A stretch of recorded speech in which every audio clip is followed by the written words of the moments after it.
Shalom Abyan! Sa mga bago sa channel ko, welcome po!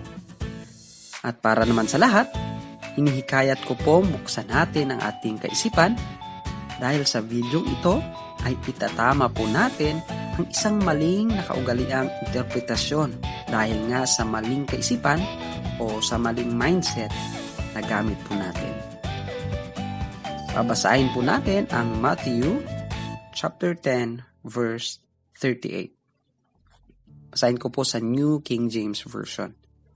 And he who does not take his cross, take note po, and follow after me, is not worthy of me. Sa ang Biblia 1905, at ang hindi nagpapasan ng kanyang krus at sumunod sa akin ay hindi karapat-dapat sa akin. Ano po ang pagkakaintindi ng karamihan, kung hindi man lahat, sa katagang ito na sinabi ng Mashiach?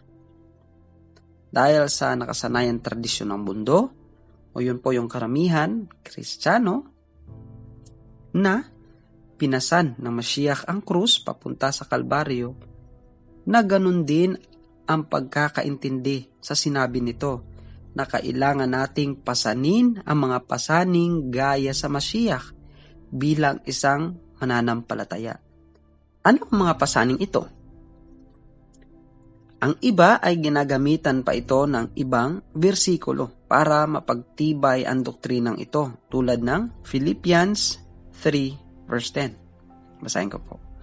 Upang makilala ko siya at ang kapangyarihan ng kanyang pagkabuhay na mag-uli at ang pakikisama ng kanyang mga kahirapan na ako'y natutulad sa kanyang pagkamatay.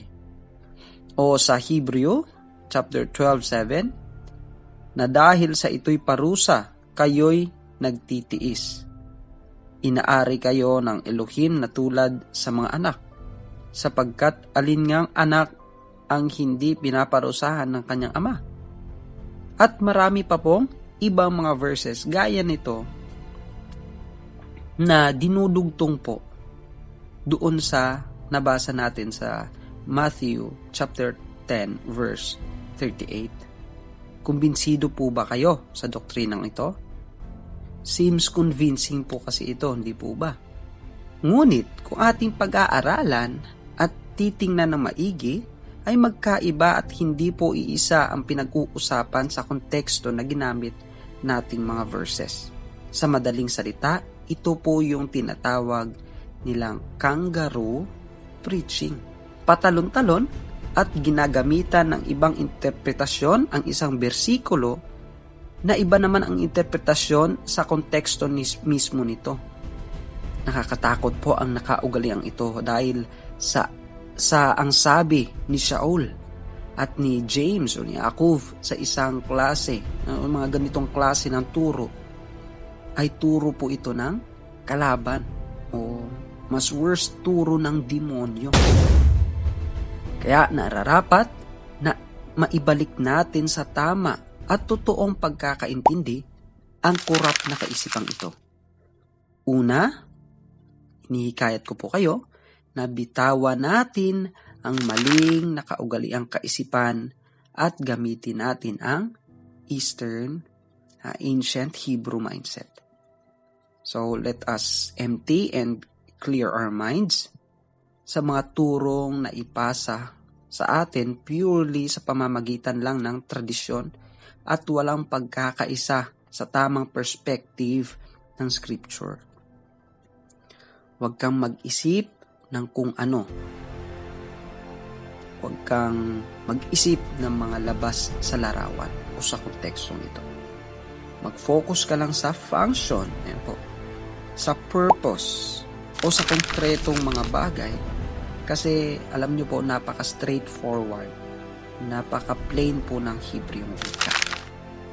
Ngayon, simulan natin. Basahin yung Matthew 10:38 gamit yung Aramaic English New Testament. Kasi sa hindi pa po nakakaalam, Aramaic is ang language po ng mga ancient Hebrew na dahil na-conquer po sila, kumbaga nag-evolve po yung language. And yung Mashiach po, si Yeshua, ay Aramaic na po yung gamit niya. Pero alam po natin, marunong din po siya ng Hebrew. Kasi nga may nag-i-exist pa na mga Hebrew word. Kumbaga, sister language ng Hebrew yung Aramaic. Ngayon, basahin po natin. And anyone that does not take up his staff and come and follow me is not worthy of me. Kung makikita po natin, staff po yung ginamit. Kaya kung babasahin po natin sa Tagalog, ito po yung personal na translation ko galing sa Aramaic English New Testament. At ang sino mang hindi magsikuha ng kanilang tungkod o baston at tumungo at sumunod sa akin ay hindi karapat-dapat sa akin. So sa simpleng pagpapalit ng isang salita ay madaling naiiba ang kahulugan ng paksa. Gaya dito, sa katunayan ay tungkod ang ginamit. Opo. Sa Hebrong pag-iisip, ang paksang kumuha ng tungkod at sumunod ay nangangahulugang pagsasanay ng sariling desisyon. Kumbaga, sa sarili mo, ikaw ay gagawa ng desisyon. Kasi po may mga desisyon po tayo, minsan, kagaya ng pagpipili ng kurso, pag gusto ng nanay nyo, kahit hindi mo gusto, yun yung kinuha mo. Kahit gusto mo yung nursing, gusto ng nanay mo magsiman, yun po yung pagsisiman po yung kinuha mo, which is not Hebrew mindset na sinasabing kumuha ng tungkod at sumunod. Kumbaga, pagsasanay ng sarili mong desisyon. So, yung gusto kong sabihin dito is yung kumuha ng tungkod at sumunod na paksa is to exercise your personal authority. Pagdidesisyon po. Ito po yung isa sa mga pinakamahirap na tungkulin ng isang tao, yung pagdesisyon. So, ang tungkod po kasi, or yung staff, sa Hebrew pag-iisip, ay nagsisimbolo, sign po siya ng pagbibigay ng direksyon. Gaya ng pastol sa kanyang mga tupa. Ito po kasi yung gamit ng mga pastol. Bilang ang pastol ang may authority o yung may kapangyarihan sa kanyang mga tupa. At gayon din ang simbolo na proteksyon. Yung pamalo, di ba po minsan yung tawag sa staff, pamalo, sa tungkod pamalo. Kasi nga, ang protection po ito. Ito po yung protection ng pastol sa kanyang mga tupa bilang ito po yung function o gamit ng tungkod. Make sense po, di po ba? Kasi napaka-simple. Napaka-simple lang po ng pahayag, ngunit may malalim na kahulugan. May Hebraic na konsepto talaga.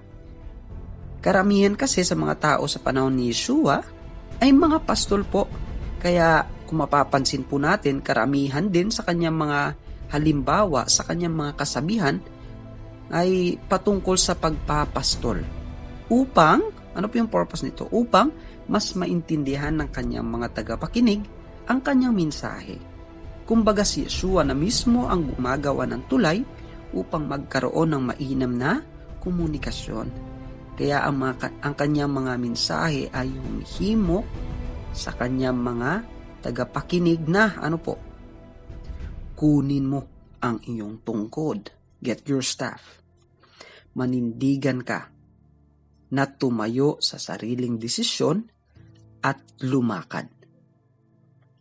Ganito naman talaga ang paraan ng paglakad sa kanilang panahon. Kapag kumuha ka ng tungkod, ay siguradong may pupuntahan ka o maglalakbay ka. Kapag kasi decided ang isang tao, ay mahirap na itong baliin. Ito po yung tradisyon din nila. Kagaya sa atin, kung papansin nyo, pag yung isang binata, mabango, nagpabango, bagong ligo, may lakad. Yun po. Sa kanila po, pag yung tao may tungkod, may tubig na dala, o yun nga, kasi yung focus natin yung tungkod, may pupuntahan, may lalakarin. Ngayon, Kapag ito ang kaisipan na ginamit natin sa pag-intindi ng pahayag ng Mashiach, ay mahakayag ang totoong kahulugan ng kanyang salita. Ang sino mang hindi magdesisyon o walang kakayahang tumayo sa sariling desisyon o hindi manindigan sa paglakad at sumunod sa Mashiach ay hindi karapat-dapat sa kanya. Ganun po kasimple at kadiretso. Baga straight to the point ang kasabihan ng Mashiach. Kaya abyan, tumayo ka, manindigan ka, magdesisyon ka na lumakad ng walang pag-aatubili at sumunod ng buong puso sa Mashiach kasi wala kang pagsisisihan dahil tama ang ginagawa mong desisyon. Dahil patungo sa buhay na walang hanggan ang gagawin mong pagtayo, pagdesisyon sa buhay mo. So dahan-dahan nating i-apply ang mga natututunan natin abyan at kalaunan sa hindi mo namamalayan ay unti-unti ding nagbabago ang Greek mindset na meron tayo into Hebrew mindset. Praise Yahweh. Hallelujah. Hanggang sa muli abyan. May Yahweh Tzvaot bless you all. Shalom.